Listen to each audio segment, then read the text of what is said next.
Welcome back to the Daily Move. I'm going to start a running series. As some of you may know, I injured my left knee back in October and I've been wanting to return back to running. However, that left knee still flares up with my running. So this is the rehab program that I'm doing to fix my knee in order for me to get back out running. Obviously, that's kind of the preferred choice for a lot of people right now with everything in lockdown and with the weather being nicer. What perfect timing. So for today's workout, what you're gonna need is a ball to roll your foot out on. Doesn't matter if it's a tennis ball or a lacrosse ball. You're gonna need some kind of band to put over top of your knees to do some squats. You're gonna need something to step on. I just used a toolbox so you can see the thickness. You don't need a huge step, but just something to go on. We've got calf raises and hip dips with that. You are gonna want something for your hand to be on. So if you've got a wall, great. I didn't have a wall that I could support myself on, so I actually used a hockey stick. And then you're gonna want something that's secure that you can put your feet up onto glute bridges. So go ahead, click the pause button, grab what you need, and we're gonna get started. So we're gonna start off with a walking march. So as you can see here, I'm taking a step forward, engaging my core, and as I drive my knee up, I'm squeezing the glute on the standing leg. You should feel very solid and secure here. Making sure that the hips aren't wobbling too much. You should feel like your center is staying pretty still. As you stand up, bring the knee up towards the chest, squeezing the glute of the standing leg and feeling pretty balanced. You're doing this motion forward and backwards.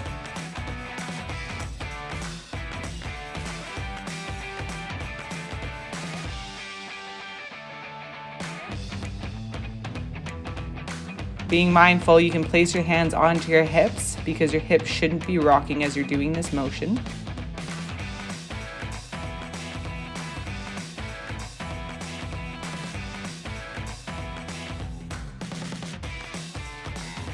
So next we're going to move on to our step here. What we're doing here is learning how to hinge backwards. So as I'm bending the knee that I'm standing on, I'm reaching the back leg backwards as if I'm stepping down onto the ground there. I'm loading the glute on the leg that's on the toolbox. You should really feel your glutes here, making sure that your knee does not go past your toe here. We're trying to get all the activation into that glute, and this hip hinge is going to be really important, especially for our next exercise. Once you perform between 5 and 8 reps, you're going to switch sides and repeat that on the opposite side. So the same thing as the march, you want to feel very stable as you're balancing there for a second or two. And if you want, you can add in a little bit of a glute squeeze at the top, but that's optional.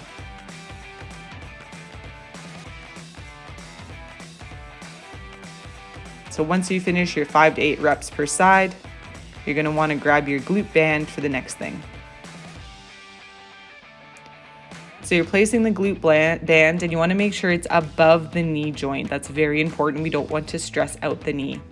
We're doing that same hip hinge that we just practiced on the toolbox. And then what we're doing is we're loading that leg that's supporting us and the other leg that's stepping out. You're doing it very gently towards a marker. You can see I put a piece of tissue paper on the ground just to make sure I was hitting the same target every time, being consistent with that. And you want to make sure that the knee of the leg that's supporting you, that knee doesn't dive in. So you're really trying to push your knee out, but your big toe down into the ground. So big toe down into the ground, presses hard, pushing the knee outwards, putting all the weight into that glute of the standing leg. And the other leg is just tapping ever so gently out to the side and coming back in. The working leg is the one that's doing the squat.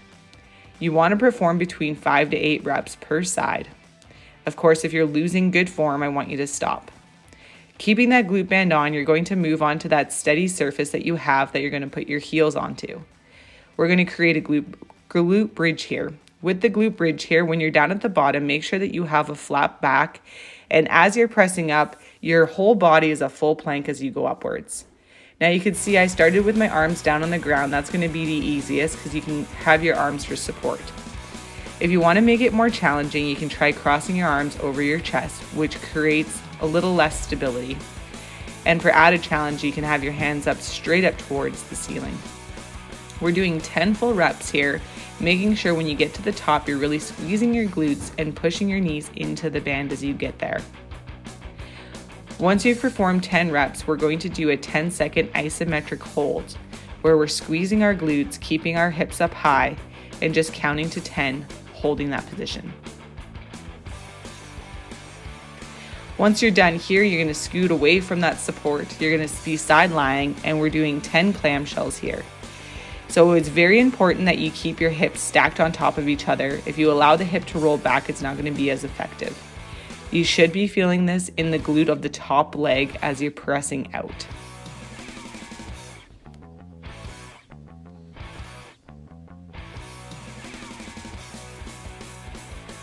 So we're going to keep this motion going as we're also doing a side plank with a hip raise. So we're lifting the hip up here, making sure that our shoulder is stacked over top of the elbow. And as we're lifting up the hip, we're also taking that top leg and pressing it into the band. This way we're just fatiguing the glutes a little bit more and also getting some core work.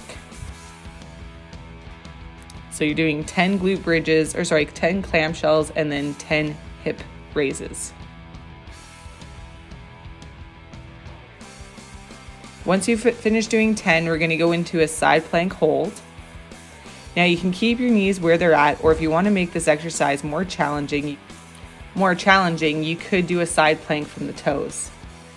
So next you're going to remove the band and we're going to go into a star position here. You're supporting yourself on one knee, the other leg is straight out, counterbalancing your body from going up and down.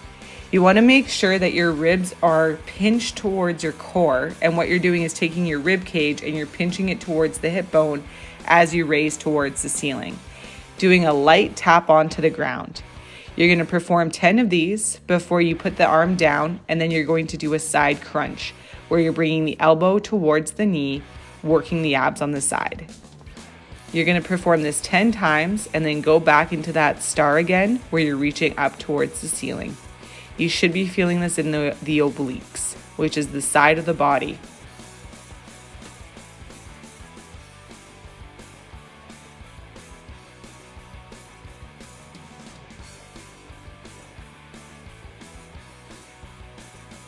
Once you've done 10, support yourself again. And this you can be a little bit more creative with this side body stretch. Any way that you can stretch out that side, go for it. Sometimes you have to rainbow the arm from side to side. Just find a good place where you're feeling a good side stretch before we continue to the other side. So we're putting the band back on, and now we're repeating the glute clamshells on the opposite side now. So same thing, making sure that the hips stay stacked on top of one another. You don't want to roll back at all. You should be feeling this in the butt cheek as you open up the knees apart from one another. We've got 10 repetitions here. And once we've done 10, now we're doing that hip bridge or the side bridge with the clamshell at the same time. So I'm still pressing that top knee into it and trying to coordinate it so that my hip leaves the ground at the same time. We're doing 10 repetitions here.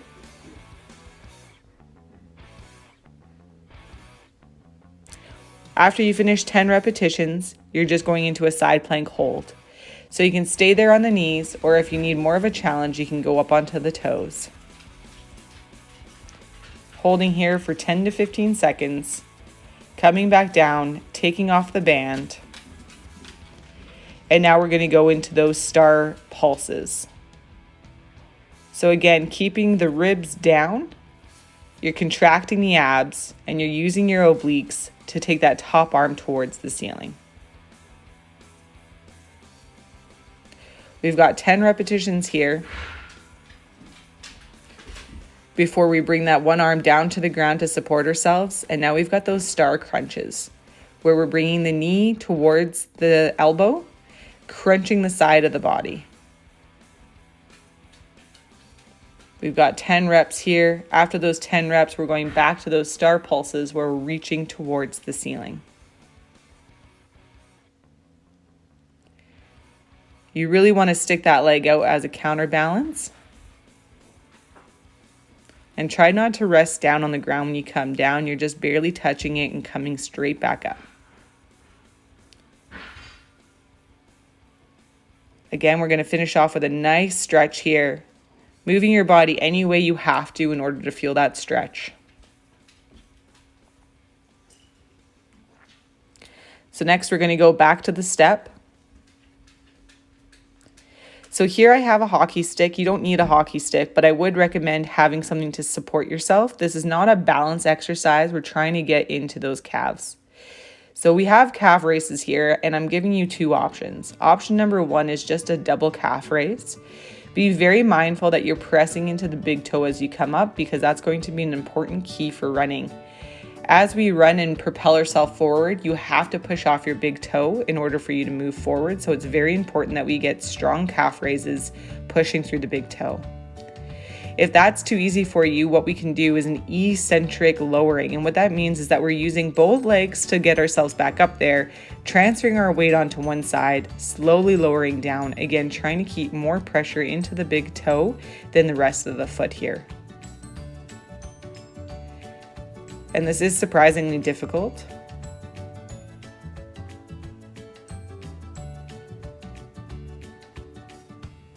The next progression to this would be just doing a single leg calf raise.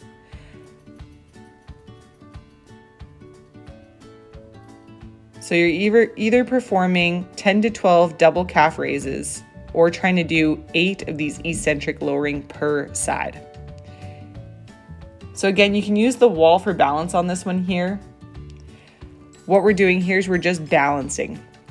So it's a single leg balance. One leg is off the step, one leg is on the step. You're going to hold there for 10 seconds. And then next what we're going to do is we're going to repeat the marching thing that we did first. So we're squeezing our abs here, making sure that the glute of the standing leg is engaged as we're bringing that knee up. This is training how our hips can be strong as we're going through that running motion.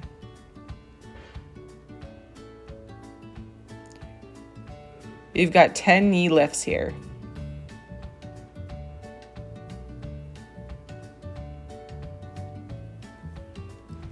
Once you finish the 10, we're going to switch sides. We're going to start with that 10 to 15 second balance there, making sure that the hips are completely level.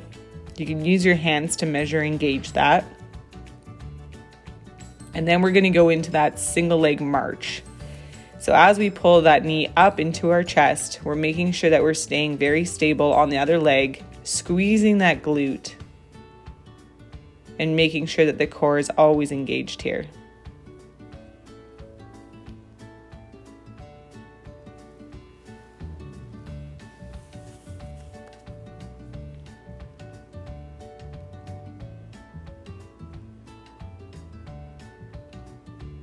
After 10 repetitions, we're going to switch back to that starting leg, and now we have a hip hike.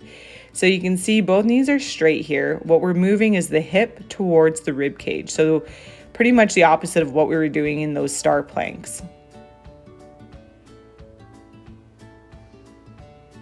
You've got 10 repetitions here.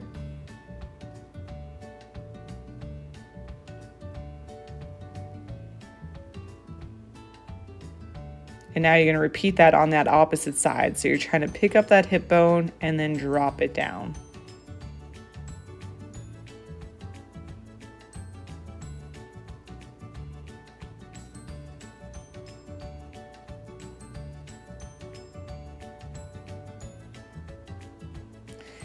So next we're going to go to the floor. We've got a normal plank here. So your toes are tucked under. You're making sure the elbows are underneath the shoulder. You're making sure your shoulders are stable before you press up into a plank. So nice strong core. If someone were to walk over and kind of press you into your hips, would you be able to resist them? Our goal here is to go for a full minute. But of course, if you're losing form, I want you to drop out of it before that. Keep a nice long spine, flat back, squeezing that core.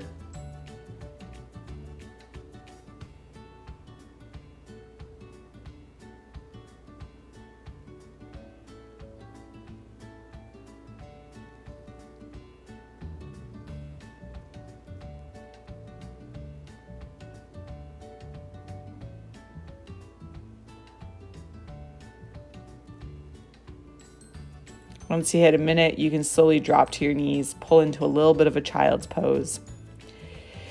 So next, what we're going to do here is work the arch of the foot. So it's best to be barefoot with this. So we have 3 points of contact on our foot. We have the 2 right below our big toe and our pinky toe, and then our heel. We want to create contact on the ground there, and what we're trying to do is pick up that arch as if there was like a tack underneath that arch, and we're trying to create more space so that we're not being pricked by the tack. You want to make sure that big toe stays down. It's very common to want to curl the toes as you come back, but you want the toes, especially the big toe, to be flat as you're doing that, and you're just trying to create that arch. So that point below the big toe and the pinky toe, you're trying to pull it towards the heel. You hold it for a few seconds before relaxing, and then you want to repeat. You can do between 5 to 10 repetitions here. If this is a new motion for you, I'd start with 5 repetitions. This does take a little time to start learning the coordination factor of this, and that's okay. Take your time learning how to do this.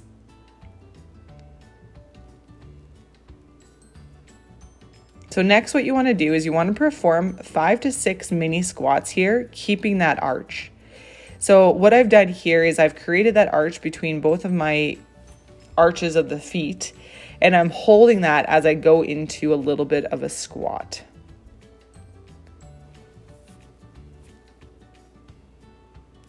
It's important to train the arches because since the time that we've been put into shoes, we've had a false support for that.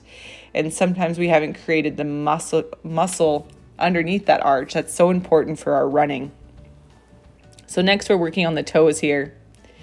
So we're doing a single foot here, and you're just lifting the big toe. Once you've done that between 6 and 8 times, now you're going to press on the big toe. So we'd mentioned this before. We have to press off our big toe to propel ourselves forward in our running gait. So it's really important that we create that connection to it. Once you've done that 6 to 8 times, you're going to switch sides, repeating it on the other side.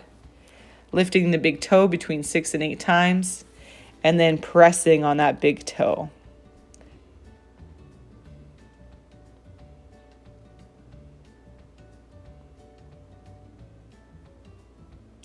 So it's also important that we work those little toes as well. So now we're going to do 6 to 8 repetitions where you're lifting the little toes off the ground now. Once you've done that, I'm not trying to lift up my big toe, but what I'm doing is I'm putting a lot of pressure into my little toes there. And then repeating that on the opposite side. Watch that the ankle isn't inverting or everting. You want the foot flat as you're doing this. The only thing that's lifting is the toes.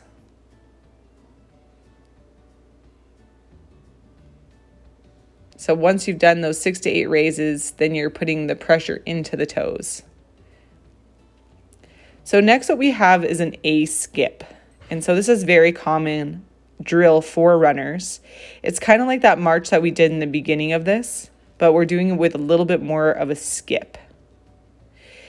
So what we're doing here is we are transferring and skipping onto that big toe, and we're creating a hop as we bring that knee up into the chest.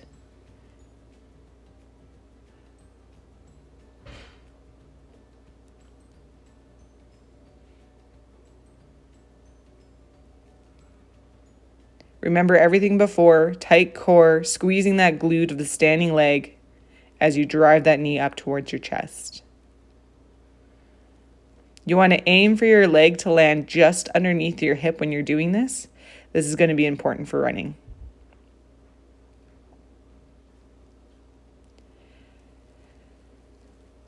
So next we're going to go into a few cat-cows here.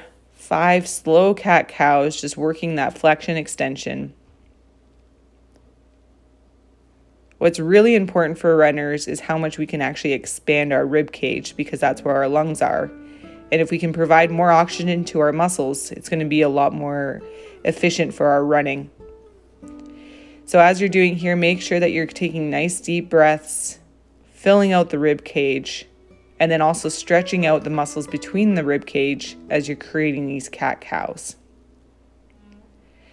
So we've got 5 repetitions here.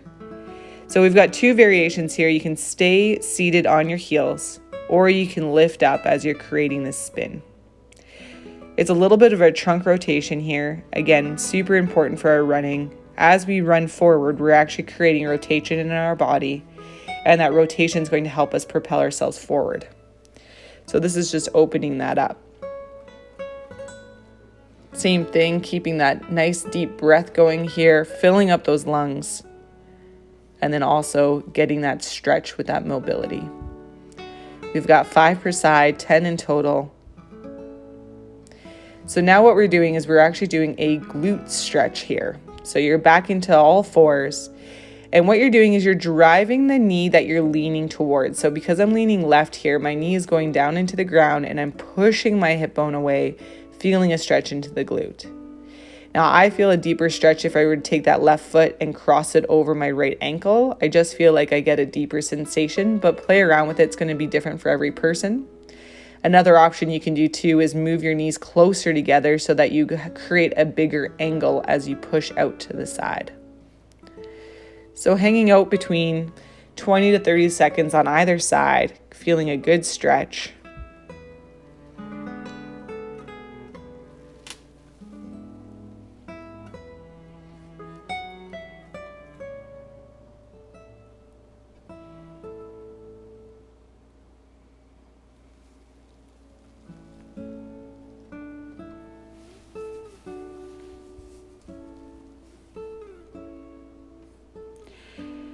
So next we've got a split stance here. So all my weight is going to be on the bent knee. The leg that's straight is what we're trying to stretch here.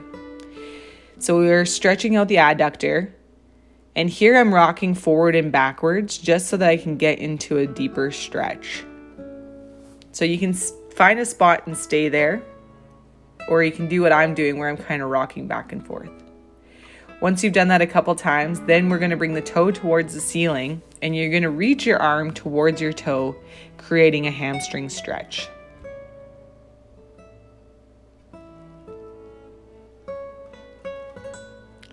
Then we're going to go back,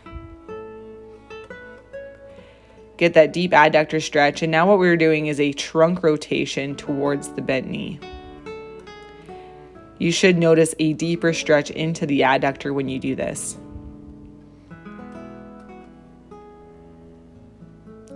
If you don't like this option, of course, you can just go back and forth into the rocking, wherever you feel the greatest adductor stretch. The adductors are the muscles that are in the groin, so the inner part of the thigh. And then we're going to go back and do the hamstring stretch once more.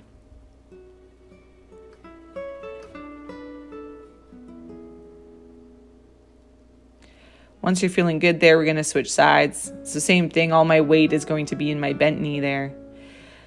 I'm going to take my time feeling that adductor stretch.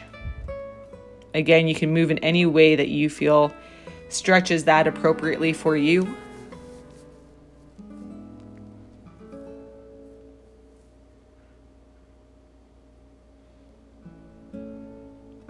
Switching into the hamstring, I've got my toes rotated towards the ceiling.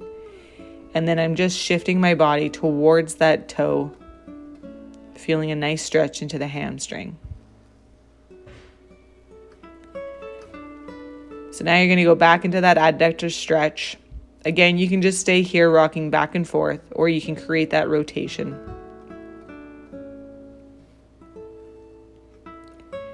Going back into that hamstring.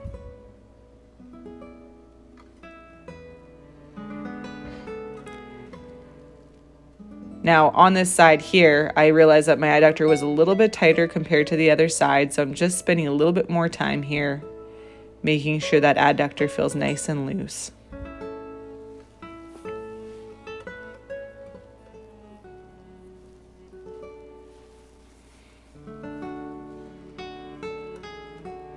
So now we're going to go into a kneeling position here. So one leg is out in front, the other one's down.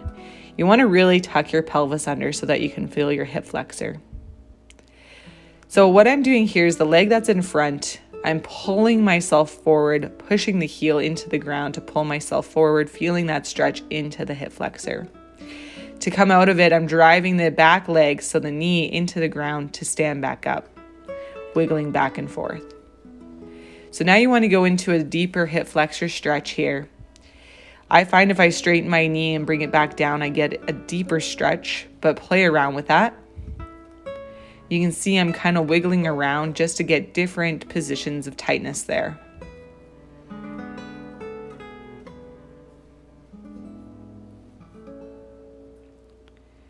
So now what we're going to do is we're going to do a hip flexor stretch to a hamstring stretch.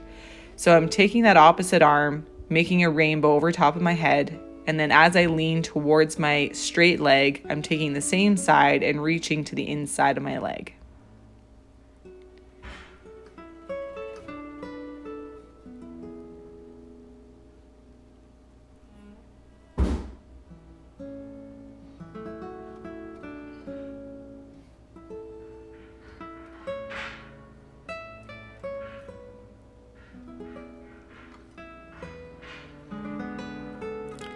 Switching sides, we're going to do the same thing, starting with that hip flexor stretch first. Make sure you find that stretch before you wiggle forward and backwards. Again, I'm using my front leg, the heel, to pull myself forward, and then I'm using my back leg, knee, driving into the ground to come back out of it. Afterwards, you're going to go into a deeper stance here, really feeling that hip flexor.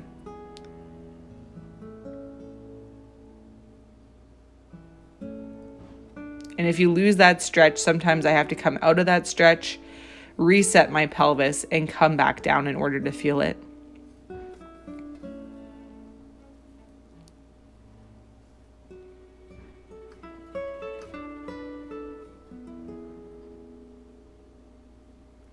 So now we're going to go back to that combo of the hip flexor hamstring stretch. Hip flexor stretch, you're going to use the opposite arm, rainbowing over top of your head. And then the hamstring, you're going to use the same arm as the leg that's straight to feel a nice stretch into the back of the leg there.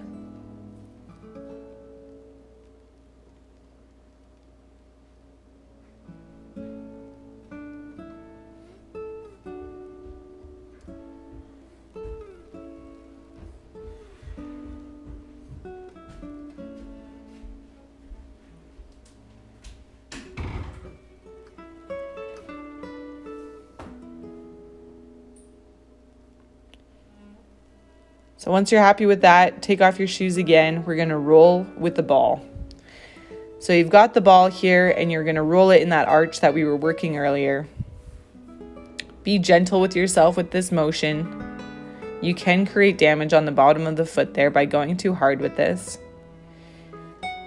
You can also rotate your foot from side to side in order to get the arch underneath the toes as well. So I'm switching sides here. Of course, you can spend more time on one side if you'd like to.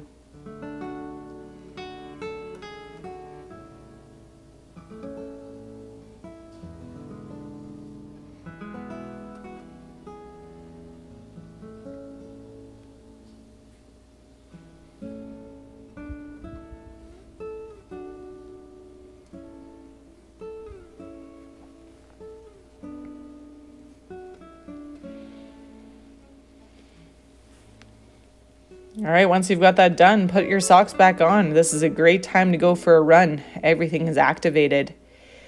So please feel free to join me for my own recovery back to running.